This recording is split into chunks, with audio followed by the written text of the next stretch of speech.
Chapter 22. Hibernation.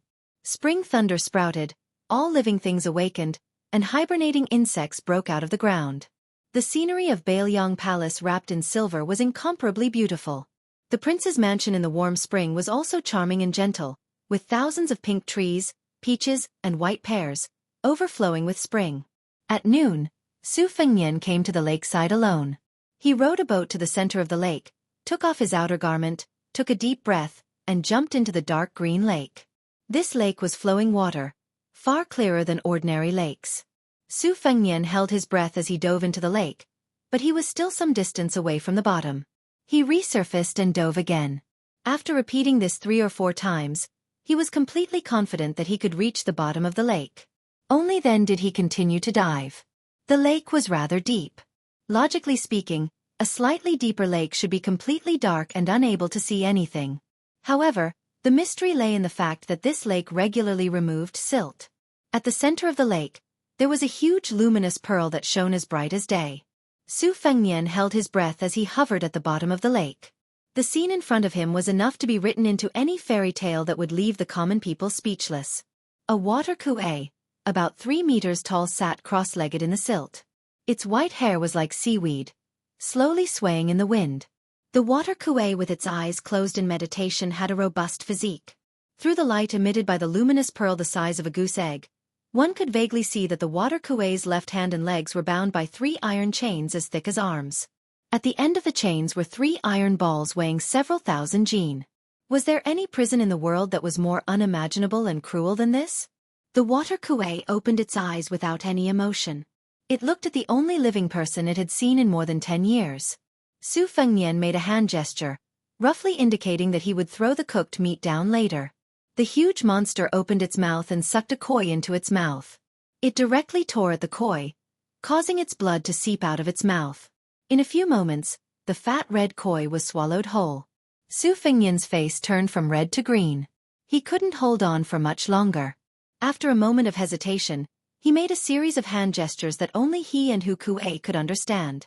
The old man, who looked more like a demon than a living person, widened his eyes and stared at Su Fengnian with sharp eyes, as if he was doubting and judging something. After being isolated from the outside world for so long, the old man's thinking was very slow, but Su Fengnian couldn't wait any longer. With a whoosh, he rushed up, or else he would die young and float on the surface of the lake. Climbing onto the boat, Su Fengnian wiped his body and put on his clothes. There was a stove in the boat, so it was quite warm. Su Fengnian waited for a moment, but the surface of the lake was as calm as a mirror. Su Fengnian felt a little regretful, so he retracted his gaze and glanced at the spring thunder dagger given to him by White Fox. Placing it on his knees, he stroked the scabbard and sighed. "Daughter of Spring Thunder, it seems that you have no place to use your skills.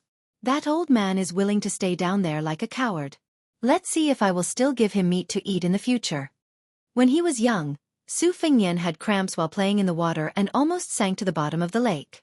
The old man, who ate live fish at the bottom of the lake day after day and year after year, did not swallow Su Fengnian alive. Instead, he used his supernatural power to lift His Royal Highness out of the bottom of the lake. Since then, Su Fengnian had developed the habit of throwing cooked meat into the lake as a way to repay his kindness. When he was in a bad mood, he would also dive to the bottom of the lake and look at the old man sitting at the bottom of the lake. He would feel that life was actually very beautiful.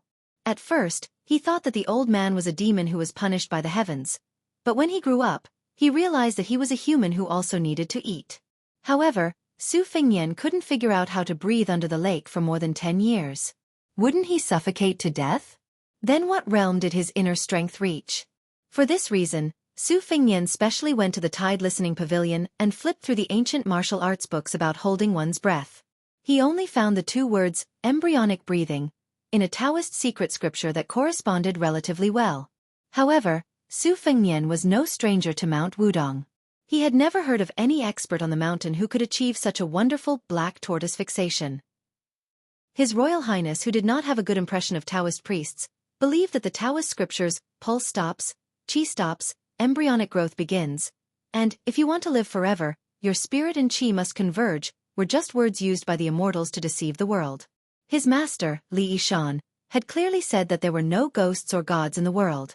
The limit for a Taoist priest was to abstain from eating for 3 years. There was absolutely no possibility of ascending to immortality. His Royal Highness, who had left in high spirits but returned in disappointment, carried the spring thunder ashore. He took out his saber and chopped off 4 or 5 willow branches full of yellow buds. He wrapped them around his head and swung the spring thunder back and forth in a leisurely stroll. Outside the prince's mansion, a handsome man with a face as delicate as a peach petal threw himself at the nameplate. The gatekeeper of the prince's mansion had long trained his discerning eyes. He immediately weighed the weight of the nameplate in his hand. He lowered his head and took a closer look. It was the young master of the Lin family from the Chao kingdom of Hedong. This family was not considered a first-rate aristocratic family in the dynasty, but it had some connections with the prince's mansion. The Lin family's eldest son originally had the opportunity to marry the eldest princess, so the gatekeeper did not dare to neglect him. He withdrew his initial coldness and smiled slightly. He asked the young master to wait for a moment and immediately went to report. The young master of the Lin family had become a scenery along the way. Her delicate body could not be considered extremely beautiful, but the aura she exuded was a rare charm in the valiant cold land. It was unknown whether it was because she was weak or because she was walking too fast, but her smooth forehead was covered in sweat. The young master of the Lin family felt sorry for her, but he really did not have the courage to mention it to the housekeeper of the mansion. The Lin family from the Chao kingdom of Hedong was not at the top of the county.